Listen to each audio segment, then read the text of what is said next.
হাসলেও মরে যাবেন, কাঁদলেও মরে যাবেন, রাজপ্রাসাদ আর অট্টালিকাতে থাকলেও মরে যাবেন, জীর্ণ কুঠির কুড়ে ঘরে থাকলেও মরে যাবেন।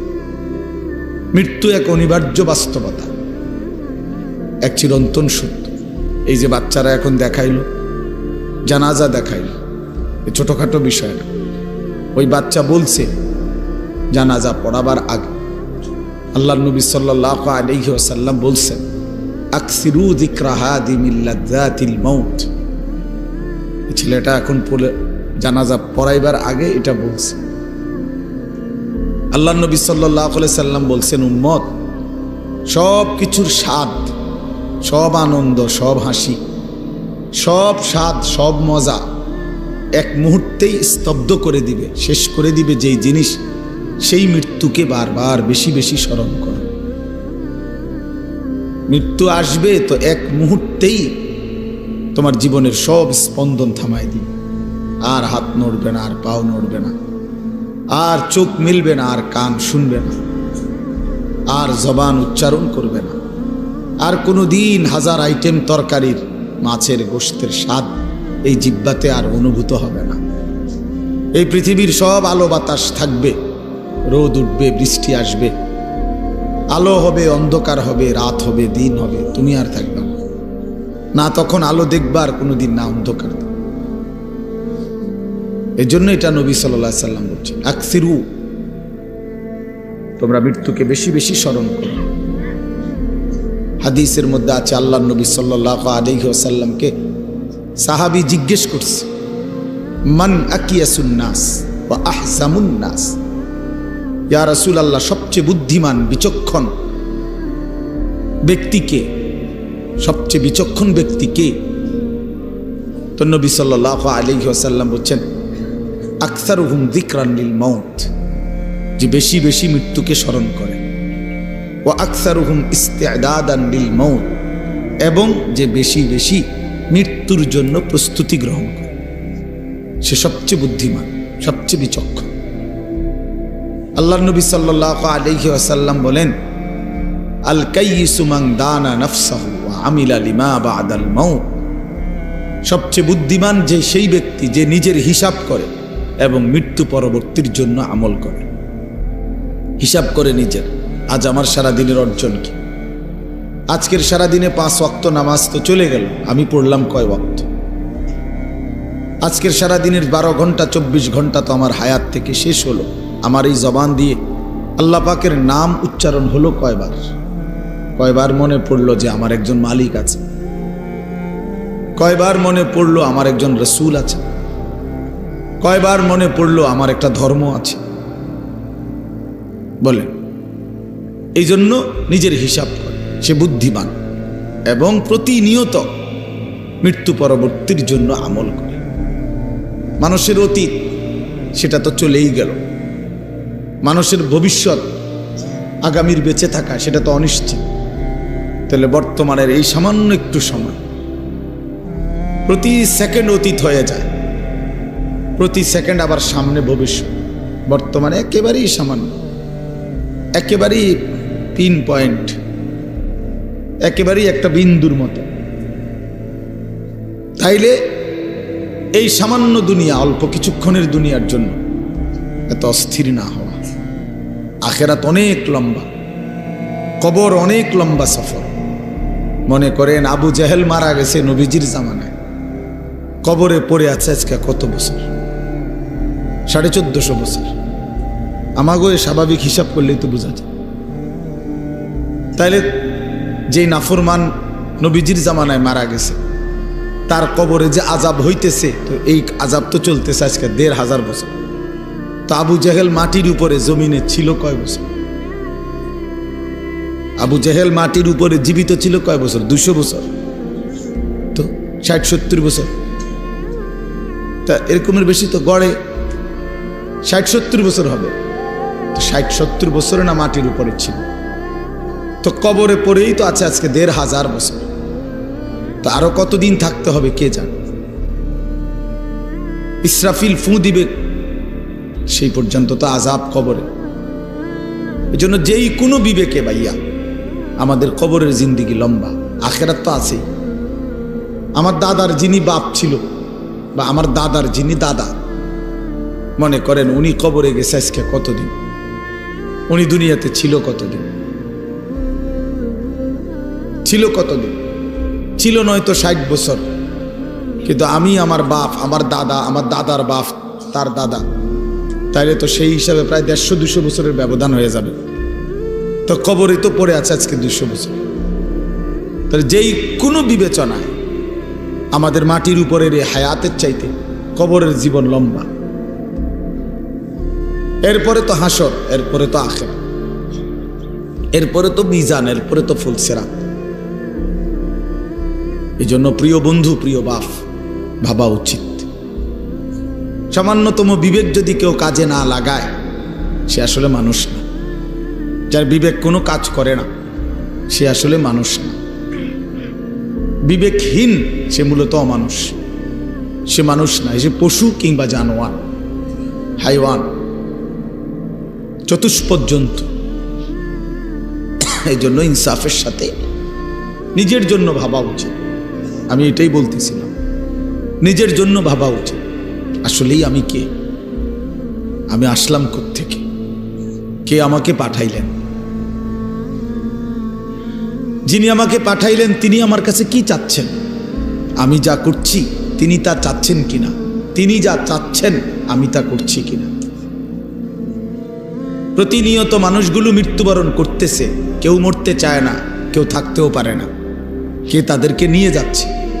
বলো নওজোয়ান, কে নিয়ে যাচ্ছে?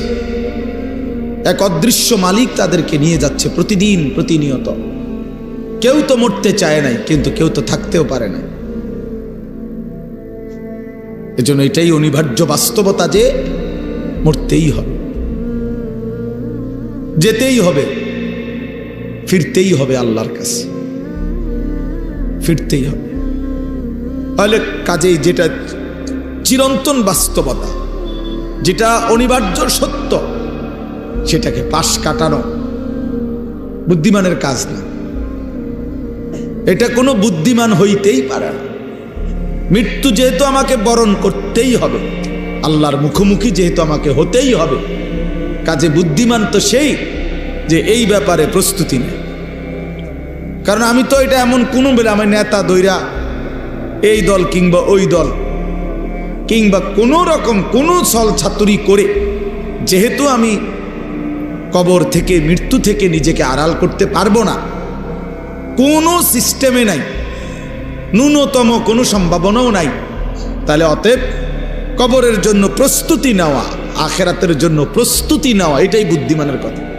কারণ এটা তো আমাকে বরণ করতে হবে, তার চাইতে ভালো রেডি হয়ে যাই, প্রস্তুতি নিয়েই যাই। মরতেই হবে যখন, যেতেই হবে যখন। আমার বাপ যদি এই কথাটা আমি বুঝি আমার লাভ, আপনি বুঝলে আপনার লাভ। জওয়ান ছেলে তুমি বুঝলে তোমার লাভ। বাপ হাসি ঠাট্টা রং তামাশা,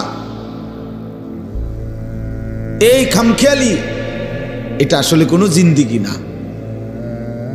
যৌক্তিক কথা এটাই যে বুদ্ধিমান, বিবেকবান, বিচক্ষণ মানুষ কোনো কাজেই পরিকল্পনাহীন করে না।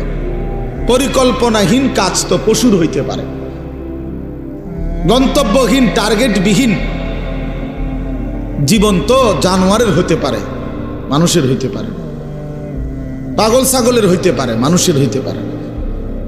কোনো বাসে যদি কোনো প্যাসেঞ্জার উঠা কন্ট্রাক্টর যদি জিজ্ঞেস করে কই নামবেন, এখন প্যাসেঞ্জার যদি বলে তোমার জেনে মন চায় একখানে নামায় দিও, তো সে কি বলবে? হেল্পার রে কবি এই পাগল কি লেগে উঠাইলা? এই পাগল বলতেই পারে না কোথায় নামবে। এখন তুমি নওজোয়ান, বলো ভাইয়া তুমি কোথায় থামবা? তোমার মঞ্জিল কোথায়? দিন রাত যারা মোবাইলে ছবি দেখো, প্রিয় বন্ধু, কোথায় গিয়ে থামবা? মানে এই ছবি দেখা থামবে কোথায়? নারী ছাড়া, অশ্লীল দৃশ্য ছাড়া যাদের দিন কাটে না, রাত কাটে না, দোস্ত আমার, থামবা কোথায় গিয়া?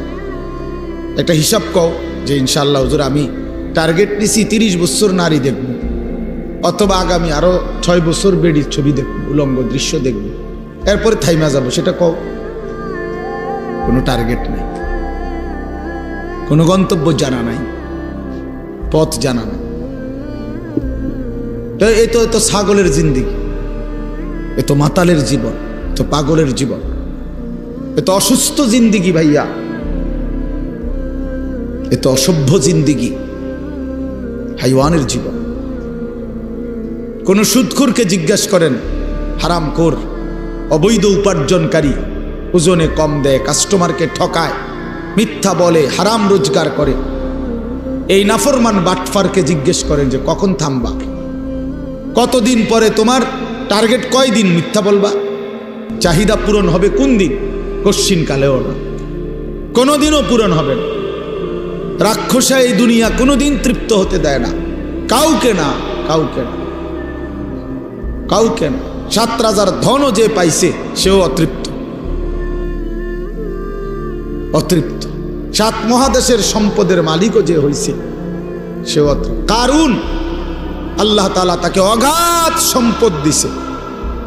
ওয়া আতাইনাহু মিনাল কুনুজি মা ইন্না মাফাতিহাহু লাতানূউ বিল উসবাতি উলিল কুওয়া। কোরআন শরীফে আছে, আল্লাহ বলে আমি কারুনকে এত বেশি পরিমাণ স্বর্ণ রৌপ্যের ভান্ডার দিলাম, ভান্ডার যেগুলোর চাবি বহন করবার জন্য শক্ত সামর্থ্য যুবকের পিঠ বাঁকা হয়ে যাইত। 70 জন যুবকের পিঠ বাঁকা হয়ে যেত, বাঁকা হয়ে যেত। এই অসুবিধা না, আমরা এত পেরেশানি করে না, কিছু অপদার্থ থাকবেই। এই 1 প্যাকেট বিরিয়ানি লেগে ঘুরতে আসে, কথা বুঝছেন না? এই কিছু অসভ্য থাকবে, এইটা আপনি চিন্তা করেন না। যতক্ষণ রাতের যদি 3টাও বাজে, তারপরও 1 প্যাকেট ঠান্ডা বিরিয়ানির লেগা ঘুরতে আসে বাহিরে, বুঝছেন না? কথা বলবো, আওয়াজ করব, অর্থাৎ উদ্দেশ্য হলো হুজুর আপনার এগুলো আলাপ বন্ধ করে যেটা দই না এটা দিয়ে আনা লাগবে, বুঝেন না কথাটা? হ্যাঁ হ্যাঁ, এই জন্য এত চিন্তা করে হইত না, এত জনের কথা ভাবলে পারতেন না। আমি এই জন্য বলছি আপনার জন্য শুনেন, আমি আমার জন্য শুনি, খালাস। এটা আমরা সহজ হিসাব। তাইলে নির্দিষ্ট কোনো পরিমাণ শ্রোতার কোনো কোটা নাই, যে এত শ্রোতা না হইলে একটি মাহফিল ব্যর্থ, একজন বক্তার ওয়াজ ব্যর্থ, শ্রোতা যদি 10,000-এর কম হয় না, এমন কোনো সিস্টেম কোরআন সুন্নাতে নাই। কথা বোঝেন নাই আপনি? আমি আল্লাহর কথা বলার জন্য কমপক্ষে 100 মানুষ না হইলে হইবে না, এমন কোনো নিয়ম নেই, এমন কোনো সিস্টেম কোরআনে নাই, কথা নাই। বরং আল্লাহ নবী সাল্লাল্লাহু আলাইহি সাল্লাম বলছেন, ফাওয়াল্লাহি লা আন ইয়াহদিয়াল্লাহু বিকা রাজুলান ওয়াহিদান খায়রুল লাকা মিন হুমুরিন নাআম। আল্লাহর নবী সাল্লাল্লাহু আলাইহি সাল্লাম বলেন, আল্লাহর কসম, তোমার দ্বারা একজন ব্যক্তি আল্লাহর রাস্তা পাওয়া, হেদায়েত পাওয়া, গোটা আরবের সবগুলো দামি উট তোমাকে হাদিয়া দেওয়ার চাইতে কোটি গুণে বেশি উত্তম। কয়জন লোক? একজন, সির্ফ একজন। আমার 30 বছর বলার দ্বারা যদি একজন মানুষ আল্লাহকে পায়, এই 30 বছরের বিনিময়ে হতে পারে আমার নাজাতের জন্য ওই একজনই যথেষ্ট। কোরআন শরীফে আছে, মিয়া সাহেব, কোরআনুল কারীমের মধ্যে আছে, আপনারা হুজুরদেরকে জিজ্ঞাসা করেন। আপনাকে ইমাম সূরা ইয়াসিনের মধ্যে একটা ঘটনা আছে। 3 জন নবী, 3 জন রাসূল একটি এলাকার মানুষকে, ওনারা আল্লাহর রাসূল, 3 জন রাসূল লাগাতার দিবানিশি মানুষকে আল্লাহর দিকে ডাকছেন। 3 জনের সম্মিলিত প্রচেষ্টায় কালেমা পড়ছে সির্ফ একজন। কয়জন? একজন। যা আমিন আকসাল মদিনাতি রাজুলুন, রাজুলুন কয়জন? একজন। অথচ রাসূল 3 জন। ফাআজ্জাজনা বিসালিসিন, এই যে ফাকালু ইন্না ইলাইকুম মুরসালুন। আল্লাহ বলেন, প্রথম দিছিলাম 2 জন, পরে আরো একজন দিয়া মোট 3 জন পুরাইলাম। 3 জনে মিলে বলছে, হে আমাদের জাতি, আমরা 3 জন তোমাদের নিকট আল্লাহর রাসূল। 3 জনের দিবানিশি মেহনতে ইমানদার হয়েছে শুধু একজন, ওয়াজা আমিন আকসাল মাদিনাতি রাজুলুন, এই একজন, ওই একজন লোক যেদিন নিজের কালেমা প্রকাশ করছে, পুরা জাতি ওনারে ধইরা মারতে মারতে ওইখানেই শহীদ করে ফেলছে, মেরেই ফেলছে। ঠিক যখন ওনার জান কবজ হয়, তাফসীরের মধ্যে আছে আল্লাহর ফেরেশতারা জান্নাতের ঘর ওনার চোখের সামনে তুলে ধরছে। আর ফেরেশতারা বলছেন কিলা দুখুলিল জান্নাহ, হে আল্লাহর বান্দা এই মুহূর্তেই জান্নাতে ঢোকো, ও দুখুল কিলা দুখুলিল জান্নাহ, এখনই জান্নাতে ঢোকো। তখন সেই আল্লাহর বান্দা মরতে মরতে ওই ইমানদার একজন বলতেছে, ক্বালা ইয়া লাইতা কওমি ইয়ালামুন, হায় আমার জাতি, তোমরা যদি বুঝতা, জানতা যে তোমরা আমাকে হত্যা করে রক্ত ঝরিয়ে তোমরা ভেবেছো তোমরা জিতে গেছো। না আমার জাতি, তোমরা আমাকে হত্যা করো নাই, বরং আমার জান্নাতে ঢুকায় দিস। ইয়া লাইতা কওমি ইয়ালামুন বিমা গফারা লি রাব্বি, আরে আমার আল্লাহ তো আমারে পুরা মাফ করে দিছে রে, ও জাআলানি মিনাল মুকরামিন, আমারে তো সম্মানিত জান্নাতি বান্দাদের অন্তর্ভুক্ত করে দিয়েছে। হ্যাঁ, এই জন্য কয়জন ভাইয়া? একজন মানে ইমানদার কয়জন হইছে? একজন।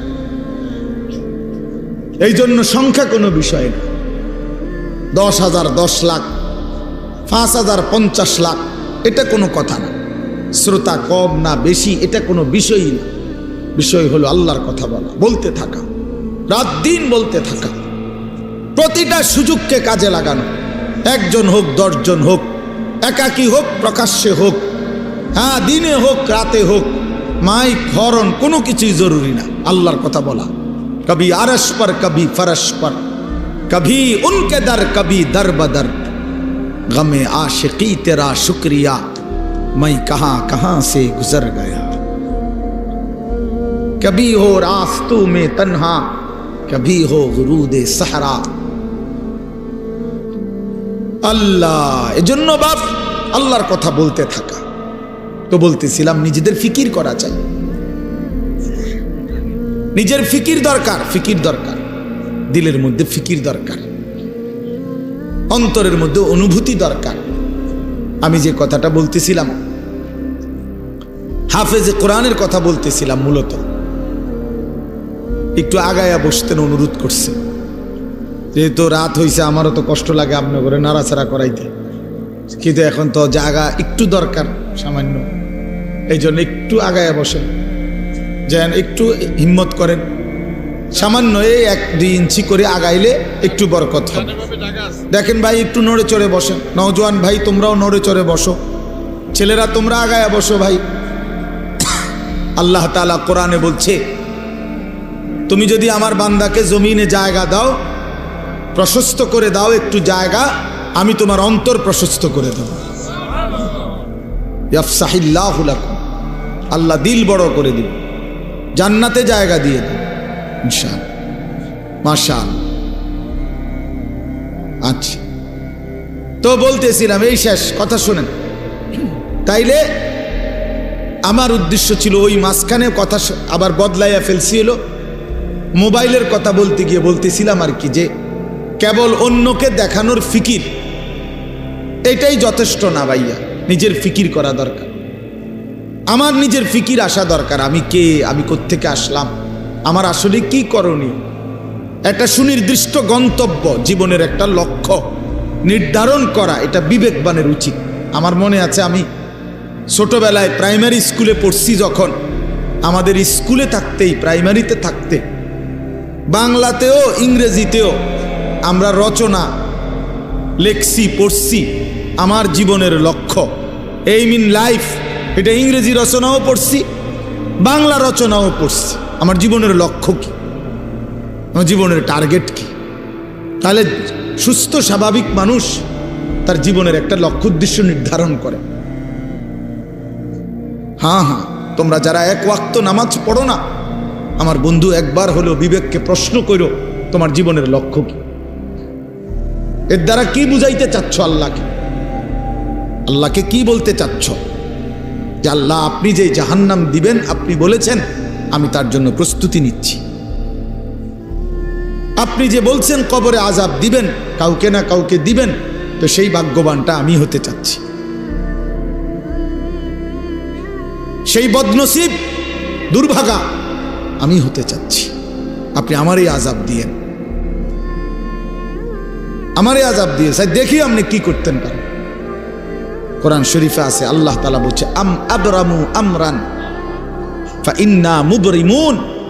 আল্লাহ বলছে, আমার নাফরমান বান্দা, তোমাকে আমি কি কি শাস্তি দেব আমি তা ঠিক করে নিয়েছি। আমার কবরে, হাসরে, জাহান্নামে আমি আল্লাহর আযাব থেকে কেমনে বাঁচবা, তুমি তোমার ব্যবস্থা করে নিও। আল্লাহ চ্যালেঞ্জ করছে কোরআন শরীফের, আমার শাস্তি আমি রেডি রাখছি, তুমি কেমনে আমার থেকে বাঁচবা তুমি ঠিক করে নিও। কথা বললো না ভাই, একজন আরেকজন লোক হাসাহাসি করো না, ওই ছেলে বেটকায়ও না বেককলের মতো, বেউকুফ। অনেক ছেলে, কারো মানে কিছু আছে, কোনো কাজ হয় না দিলে, যেটাই বলবেন হে হের তামাশা, হ্যাঁ হে ওর জিন্দিগি নিয়ে আছে। যদি বলেন তোমারে তো বলতেছে, ও হ্যাঁ ও আমারে নি কয়, আমি তো এই ডকের। আফসুসের ব্যাপার, আসলে আফসুসের। অনেক বড় বদনসিব যে নিজের নাফরমানির কথা বলেও, শুনলেও, মনে পড়লেও যার ভিতরে সামান্যতম কোনো অনুশোচনা জাগে না, তার চাইতে বড় লানত আর কিছু হইতে পারে। কমপক্ষে তো একটু অনুশোচনা, লজ্জিত অনুভূতি হওয়া উচিত, যাহা আমাকেই তো বলছে, আমি তো এমন। আল্লাহ আমাদেরকে বুঝ দান করেন। তাই জন্য বললাম, আল্লাহ তাআলা এটা বলছেন, বান্দা তোমারে আমি কি শাস্তি দেব তা ঠিক রেখেছি, তুমি কেমনে বাঁচবা তুমি ঠিক করো, তুমি ঠিক করো, তুমি আমার আযাব থেকে কেমনে বাঁচবা। ফাকাইফা তাত্তাকুনা ইন কাফারতুম ইয়াওমান ইয়াজআলুল বিলদানা শিবা। কোরআন শরীফে আল্লাহ বলে, বান্দা এই যে দিন রাত তুমি আমার নাফরমানি করছো, হায় বান্দা জানো সেই হাসরের দিন তুমি কেমনে বাঁচবা, যে দিনের একদিনের পেরেশানি, কষ্ট, দুঃখ, যন্ত্রণা। আল্লাহ নিজে বলছে, খোদার কসম বাপ, আল্লাহ বলছে, বান্দা একদিনের পেরেশানি হাসরের মাঠের কুলের বাচ্চাটাকে বুড়া বানায় ফেলে, একদিনে। ইয়াজআলুল বিলদানা শিবা, অর্থ হলো বাচ্চা বুড়া হয়ে যাবে একদিনে। একদিনেই। মানুষ বলে না যে ভাই আমার এক সপ্তাহ টেনশনে চুল পাইকা গেছে, বুঝেন নাই কথাটা? এমন বিপদ গেছে ভাই আমার উপরে, এমন মুসিবত গেছে বলার মতো না। এই 15 দিনের মুসিবতে আমার চুল পাইকা গেছে, চুল পাইকা গেছে। এই জন্য বললাম আমাদের এটা ফিকির চাই। আমি এই জন্যই বলছি যে নিজের ফিকির করা দরকার। মোবাইলের কথা বলতে গিয়ে এটা বলছি। আচ্ছা যাই হোক, তো এরপরে ওই হাফেজে কোরআনের কথাটা শেষ করতে চাচ্ছিলাম যে আল্লাহ তাআলা কোরআনুল কারীমের মধ্যে বলছেন, আমি কোরআনকে হেফাজত করব, সংরক্ষণ করব কিয়ামত পর্যন্তের জন্য। এখন আল্লাহকে যদি আমরা প্রশ্ন করি যে মালিক আপনি যে বলছেন কোরআন সংরক্ষণ করবেন, হেফাজত করবেন, তো সংরক্ষণের পদ্ধতি কি কি হবে, এটা দুই একটা আইটেম বলেন। তো আল্লাহ তাআলা বলেন, একটা অন্যতম পদ্ধতি হলো, আমি যুগে যুগে আমি আল্লাহ আমার বান্দাদের মধ্য থেকে এমন কিছু দিল, এমন কিছু সিনা আমি নির্বাচিত করব, যেই সিনাগুলোতে আমি আল্লাহ আমার কোরআন জমা রাখবো। এগুলো আমার বাছাই, এগুলো আমার বাছাই। সুম্মা আওরাসনাল কিতাবাল্লাযীনা ইসতাফাইনা মিন ইবাদিনা। কোরআন শরীফের আল্লাহ বলেন, আমার কোরআনের জন্য আমি আমার কোটি কোটি বান্দাদের মধ্য থেকে কিছু বান্দাদেরকে আমি আল্লাহ নিজে বাছাই করেছি। ইসতাফাইনা, ইস্তাফাইনা অর্থ আমি বাছাই করেছি। এক দেশ, এক জাতি, এক গ্রাম, এক মহল্লা, এক অঞ্চল থেকে আমি আল্লাহ তাআলা প্রতিদিন, প্রতি মুহূর্তে, প্রতি যুগে আমি কিছু আমার বান্দা আলাদা সিলেক্ট করি, পছন্দ করে নেই, বাছাই করে নেই। যেই দিলগুলো আমি আল্লাহ নিজেই বাছাই করেছি, এই দিলে আমি আমার কোরআন রাখব। এজন্য কোরআন শরীফে আছে মুমিনের দিলে, ইমানদারের দিলে কোরআন আল্লাহ জমা করে। হাফেজ সাহেব না, হাফেজ সাহেব হাফেজ বানায় না, আল্লাহ তাআলা বানায়। হাফেজ সাহেবের হাতে অনেক ছেলে ভাগ্যও যায়, হাতে ভাগ্য কা বলেন, ভাগ্য যায় না? তাইলে সব ছেলে তো হাফেজ হয় না। আল্লাহ তাআলা কোরআনুল কারীমে স্পষ্ট বলছেন, ইন্না আলাইনা জামআহু ওয়া কুরআনা, নিশ্চয়ই অন্তরের মধ্যে কোরআন বসিয়ে দেওয়া, জামআহু মানে জমা করা, এবং ওয়া কুরআনাহু এবং সেটাকে তেলাওয়াত করা। এই কুরআনাহু মানে হলো পড়া, তেলাওয়াত করা এবং অন্তরে জমা করে দেওয়া, উভয়টাই আমি আল্লাহ নিজের দায়িত্বে নিলাম। এটা আমি নিলাম। নাহলে 8 বছরের বাচ্চা আল্লাহর কোরআন পড়তে পারা, এটা চারটিখানি কথা না। 10 বছরের বাচ্চা 30 পারা আল্লাহর কোরআন টানা বলতে পারে, এই খামখেয়ালি কথা না। এটা আল্লাহ তাআলার ফয়সালা, আল্লাহ তাআলার তৌফিক, আল্লাহর বাছাই, আল্লাহর মনোনয়ন, আল্লাহর পছন্দ, আল্লাহর দয়া, কারাম, ইহসান, মেহেরবানি, খোদার কসম কায়নাতের সর্বশ্রেষ্ঠ পাওয়া। গোটা পৃথিবী যদি কেউ 1012 পায়, গোটা দুনিয়া, আর আল্লাহর কোরআন যদি কেউ 1 আয়াত পায়, তো এটাই দামি, এটাই দামি। বাকি এটা বুঝবে সে, দিল আছে যার, আখেরাত চিনে যে। একই জিনিস সবাই কদর বুঝবে এমন কোনো জরুরি না, এমন কোনো জরুরি না, এমন কোনো জরুরি না। এজন্য বললাম প্রতিটা হাফেজে কোরআন আল্লাহর বাছাই। কার বাছাই বাপ? আল্লাহ। আর সেই মালিক আল্লাহ নিজেই হাসরের দিন যাকে তিনি বাছাই করে হাফেজ আলেম কোরআন পড়নেওয়ালা বানাইছেন, তারে হাসরের ময়দানে আল্লাহ নিজেই ডাক দিয়ে স্পেশালি বলবেন, ইউকালু লিসাহিবিল কোরআন।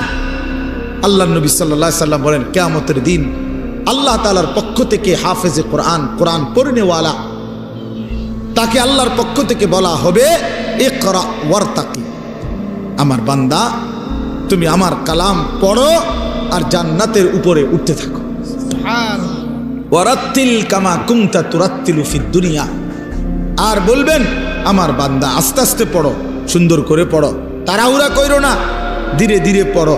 তোমার লিফট আমি আল্লাহ অন করে দিছি, তুমি মাঝখান দিয়ে কোনো সুইচ বাটন টিপো না, তুমি কোনো টিপ দিবা না সুইচ, এটা উঠতেছে লিফট, এটা এটার মতোই উঠবে, তুমি শুধু পড়তে থাকো আর তাড়াহুড়াও করো না, আস্তে আস্তে তার তিলের সাথে সুন্দরভাবে যত্ন নিয়ে, মহব্বত দিয়ে, তাজবিদ, মাখরাজ সব বিশুদ্ধ উচ্চারণ ঠিক রেখে তুমি ধীরে ধীরে পড়তে থাকো।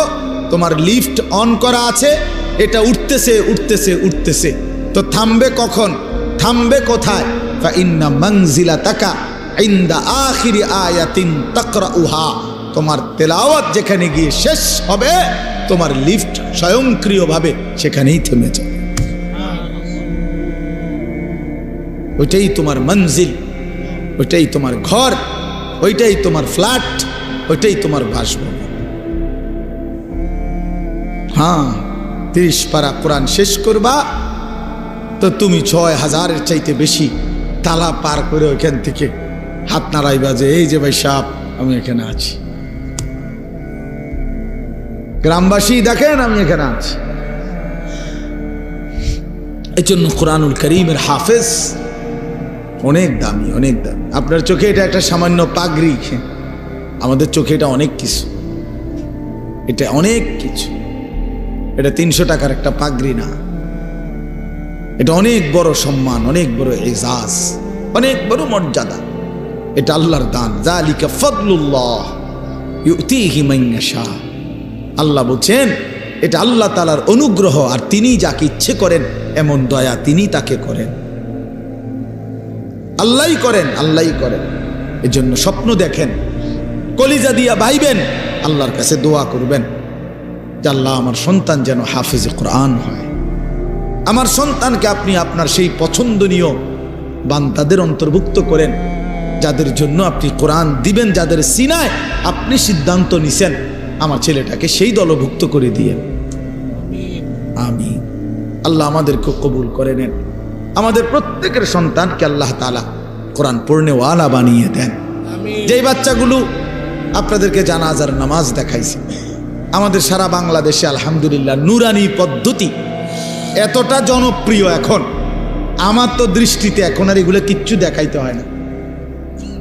আলহামদুলিল্লাহ এত বেশি মুসলমান চিনে এখন যে বাচ্চাকে দিন শিখাবে, তো নুরানি পদ্ধতির চাইতে বিকল্প, এর চাইতে সুন্দর চমৎকার কিছু আছে আমার জানা নেই, আর এর চাইতে সুন্দর কিছু জানা, এমন চমৎকার, এমন নিখুঁত উপস্থাপনা আর কোনোখানে নাই, কোনোখানে নাই।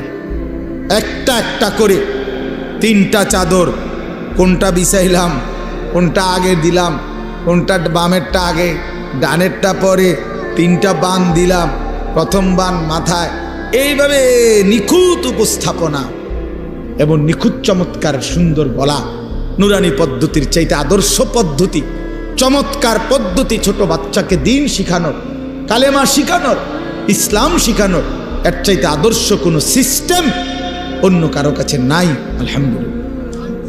আমি মদিনা শরীফ মসজিদে নববীতে রাসূলুল্লাহ সাল্লাল্লাহু আলাইহি ওয়াসাল্লাম রওজায়ে আতহার যেখানে, সেই মদিনা শরীফে মসজিদে নববীতে মদিনার বাচ্চারা, ছোট ছোট বাচ্চারা মদিনা শরীফের এই মসজিদে নববীতেই মক্তব পড়ে। ফজরের পরে, আসরের পরে মক্তব আছে, ওখানে অনেক উস্তাদ আছে, আলাদা আলাদা খুঁটির পাশে পাশে উস্তাদরা বসে, আর এই মদিনার সুন্দর সুন্দর ছোট ছোট বাচ্চাগুলা এগুলা পড়তে আসে। আমি অনেক সময় ওগুলোর লগে বসে বসে দেখি, এই হজ উমরায় গেলে তো আমি নিজে আপনার এরকম বাচ্চা, একবার এক বাচ্চারে বললাম তোমার বইটা দাও, এটা একটু আরবিতে, পায় দিচ্ছে না আমারে। আমি অনেকবার বললাম তোমার এটা দাও আমারে, আমি একটু দেখি। তো তার পাশের ছেলেটা হাসতে হাসতে বলতেছে ওটা ছিঁড়া, ছিঁড়া ছিঁড়া দেখে দেয় না, তুমি আমারটা নাও, ওরটা দিতে বেশি। এরপরে আমি ওই বাচ্চারটা নিলাম, এরপরে প্রথম পৃষ্ঠার দিকে খুলে দেখি এই বাচ্চাদের এই মদিনায় আরবে যে বইটা, কায়দাটা বাচ্চাদের মক্তবের, ওটার মধ্যে একবারে স্পষ্ট বড় অক্ষরে লেখা আছে আল কায়দাতুন নুরানিয়া, নুরানি কায়দা। আমি পরে 4 রিয়াল দিয়া এটা কিনে আনছি, আমার কাছে আছে নুরানি কায়দা, মানে এই নুরানি পদ্ধতি। হযরত মাওলানা কারি বেলায়েত হোসাইন রহমতুল্লাহ আলাইহি, এই মহামানুষটি 43 বছর একটানা উনি বলছেন আমাকে, হাফিজি হুজুর রহমতুল্লাহ আলাইহি বলছিলেন, হাফিজি হুজুর বলছিলেন, হাকিমুল উম্মত মুজাদ্দিদুল মিল্লাত হযরত মাওলানা শাহ আশরাফ আলী থানভী রহমতুল্লাহ আজাল্লেস, বড় উঁচা একজন খলিফা ছিলেন হাফিজি হুজুর রহমতুল্লাহ আলাইহি। বাংলাদেশের সমস্ত ইমানদার ওনার নাম জানে, হাফিজি রহমতুল্লাহ আলাইহি।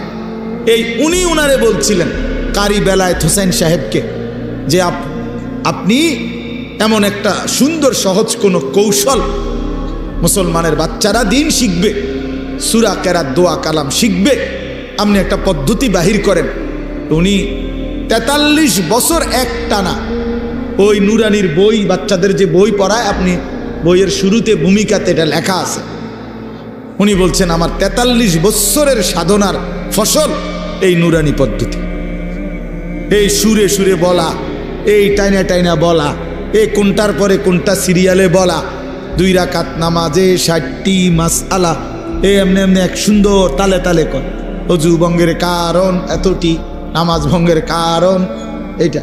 আমার মাদ্রাসা তো দেখ বাচ্চা ওই যে হুজুরে যে পড়বার সময় এমনি একটু ডুলছে, ও বাচ্চা ওই ঘেটা কইবার সময় ডোলে, আরে তো ডোলো কা, ওই যে ওস্তাদ যে এমনি ডুলছে হেতে এই ডুলাটাও ঠিক রাখছে, এমন নিখুঁত, এমন চমৎকার। এই জন্য আমি এইটাও আপনাদেরকে বললাম, নুরানি পদ্ধতি আল্লাহ তাআলার কাছে একটা মকবুল পদ্ধতি। আলহামদুলিল্লাহ, আপনাদের বাচ্চাদেরকে আপনারা কোরআন শিখাবেন, দিন শিখাবেন। ছোট্টবেলার এই 3 বছরের নুরানি আমার শায়েখ আল্লামা মুফতি মুশতাকুন নবী সাহেব বলে, এই 3টা টিকা 3 বছরে মানে নুরানির 3টা টিকা দিয়া দিয়েন, মৃত্যু পর্যন্ত আল্লাহকে ভুলবে না, সেজদা ভুলবে না, নামাজ ভুলবে না, সূরা কেরাত আর অশুদ্ধ হবে না, শুদ্ধ হবে। আমার ছোট্ট এই জীবনে, রাগ করেন না, আমার জীবনে আমরাও শত শত জানাজা আমরাও দেখছি, পড়তে গেছি, পড়তে যাই। বহুত মাতবর আইয়া জানাজার টাইমের আগের থেকে রেডি হইয়া থাকে, মাইকটাকে দূর বক্তব্য দিব, হ্যাঁ 1 মিনিট 1.5 মিনিট। হ্যাঁ, আগের ওয়াক্ত নামাজ পড়ছে কিনা ফরজ সন্দেহ আছে, কিন্তু জানাজার সামনে আগে একবারে রেডি, মানে কুদুর বক্তৃতা দিব এখানে। আপনার এই বক্তৃতা দিতে গিয়ে কুল্লু নাফসিং যায়িকাতুল মাউত, এই বাচ্চা যে পড়লো এইটা অনেকেই পড়ে, মানে এটা কয় আর কি, কইবার সময় যে ডক এটার উচ্চারণ, হ্যাঁ আমি প্রায় আমার সাথে কেউ লোক হাসি, আমি দেখছো চান্দুর নামাজের কি দশা বুঝাই তো যায়। হ্যাঁ, তাই না, যে নামাজ পড়ে সূরা কেরাত যে কিচ্ছু হয় না, এ তো কুল্লু নাফসিন হুন্নেই বুঝা গেছে। আর কি তা আর কি, আমনের তো এইটা যে এই ডকের, আমনের তাব্বাতিয়াতা তো এরুমই, আমনের আত্মাহিয়াত তো মানে শতভাগ অশুদ্ধ, শতভাগ অশুদ্ধ। বদনসিব বেটা ওই মুসলমান, দুর্ভাগা বেটা, মন্দ কপাল, অভিশপ্ত জীবন মুসলমান। 60 বছরে, 50 বছরে, 40 বছরে এত বড় আসমান ও জমিন আল্লাহর ভোগ কইরা, এত বড় দুনিয়া ভোগ করে আল্লাহর দেওয়া কোরআন 4টা সূরা 5টা সূরা শুদ্ধ করে পড়তে পারে না, আত্তাহিয়াতুটাও পড়তে পারে না, দোয়ায়ে কুনুতটাও শুদ্ধ উচ্চারণ করতে পারে না। এই জিন্দেগি বদনসিব বেটা, দুর্ভাগা বেটা, দুর্ভাগা বেটা, এটা বেটা এই জিন্দেগি বাতের থালা ছাড়া আর কিচ্ছু না বেটা। এই জীবন কতক্ষণ হতন ছাড়া আর বাত খাউন ছাড়া আর পেশাব পায়খানা ছাড়া আর কিচ্ছু না বেটা। এটা বেটা কিসের মুসলমান তুমি বেটা, কিসের মুসলমান তুমি? হ্যাঁ, 30 বছরও তোমার কলিজার মধ্যে এটা আসে নাই যে আমার আল্লাহর কোরআন শুদ্ধ করা দরকার? কি ডকের মুসলমান এটা? 60 বছরের বুড়ো হয়ে গেছে, আজও কোনোদিন কলিজার ভিতরে আসে নাই আল্লাহর কোরআন শুদ্ধ করা উচিত। বইয়া বইয়া সাদওয়ানে শুধু গপ মারে আর হুজুরদের বদনাম করে, অমুক হুজুরের আকিদা বালানা, অমুক হুজুরের আকিদারে কামড়াইছে। আমনের আকিদা একবারে সাদওয়ানে বাইয়া বাইয়া পড়তে আছে, একদম আমনের আকিদা। হ্যাঁ, বইয়া বইয়া বিড়ি খায় আর এনে গপ মারে বইয়া বইয়া, আর বেডির নাচ দেখে, টেলিভিশন দেখে, আর হুজুর ঠিক করে অমুক হুজুরের আকিদা বালানা, তাইনের আকিদা বালা। বিড়ি খান না, এটা কোন আকিদা? এটা বিড়ি খানা, এটা কি আকিদা? সুন্নি আকিদা না ওয়াহাবি আকিদা? কিতা এটা বিড়ি খানা? এটা কোনটা পড়ছে? কি সুন্নি জমাতে পড়ছে না ওয়াহাবি জমাতে পড়ছে? কোনটা? কথা বলেন না কেন? এটা কোনটা? হ্যাঁ, আপনি আকিদা টোয়াইতে নাইছেন, আপনি কি বোঝেন মিয়া? আকিদা মিয়া কি বোঝেন আপনি? আজ পর্যন্ত এই দুর্গন্ধযুক্ত বিড়ি এটাই ছাড়তে পারেন নাই। এবারটা শিখায় আকিদা, অমুকের আকিদা বলে বালান, আমার অমুকের আকিদা বালান। আপনি তো শরীরে গন্ধের কারণে কাছে যাওয়া যায় না, আপনার দুর্গন্ধ। ওটা আকিদা ঠিক করে। চা দোকানে টেলিভিশন চা, আখ করলে গালি দেয়, কথা কইলে গালি ছাড়া কথা বলতে পারে না। কি আশ্চর্য মুসলমান, অবাক করা মুসলমান। বিড়ি সিগারেট একটি দুর্গন্ধ জাতীয় নিকৃষ্ট বস্তু। আল্লাহ নবী সাল্লাল্লাহু আলাইহি সাল্লাম ইন্তেকাল পর্যন্ত কোনোদিন দুর্গন্ধ নবী পছন্দ করতেন না। যিনি কাঁচা পেঁয়াজের গন্ধ পছন্দ করতেন না, কাঁচা রসুনের গন্ধ নবী পছন্দ করতেন না, নবীজি ঘামের দুর্গন্ধ পছন্দ করতেন না।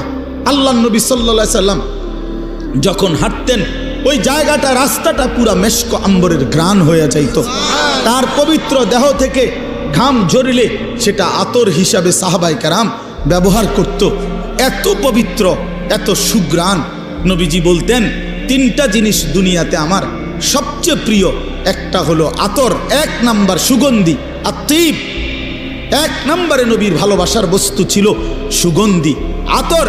আল্লাহ নবী সাল্লাল্লাহু আলাইহি ওয়াসাল্লাম, আমি এই মাত্র আমার হারিস ভাই আমার আতর নিচে গায়ে এখন মানে দিছি, এখন ওনার ওই যে বয়ান করলো, তোমার বন্ধু দোস্ত মানুষ, আমি আতর লাগাইতেছি, চমৎকার গ্রান, নেন আমাদের হাদিয়া দিলাম, এই যে এখন দিয়ে পড়ছি পকেটেরটা। তো বলতেছিলাম যে আল্লাহ নবী সাল্লাল্লাহু আলাইহি সাল্লামের সবচেয়ে প্রিয় বস্তু ছিল আতর, যিনি কখনোই দুর্গন্ধ পছন্দ করতে পারতেন না। এই মুসলমান, এই দুর্গন্ধওয়ালা, এই বিড়ির গন্ধওয়ালা মুখ নিয়া সেই নবী যিনি চিরদিন সুগন্ধিময় ছিলেন, তার সামনে কেমনে দাঁড়াইবেন সুপারিশের জন্য? লজ্জা করবে না? হ্যাঁ, শরম করবে না? ফেরেশতা যদি ধাক্কা মারে, সর বেটা আনতে, বেটা বিড়ির গন্ধে কাঁচাই না, সর, তোর আবার কি সুপারিশ বেটা? তখন কি বলবেন? তখন কি বলবেন বলেন? ইনসাফ করে বলেন। এজন্য ছেড়ে দেন দুর্গন্ধময় এই বস্তু। যাদের এই বিড়ি সিগারেটের বদ অভ্যাস আছে, এটা নিকৃষ্ট অভ্যাস না। আছে আয়ুন, তোমারও দোষ আছে, মানুষেরও চোখ আছে। তোমারও কি আছে? দোষ আছে। মানুষেরও কি আছে? চোখ আছে। মানুষ চিনতে ভুল করে না।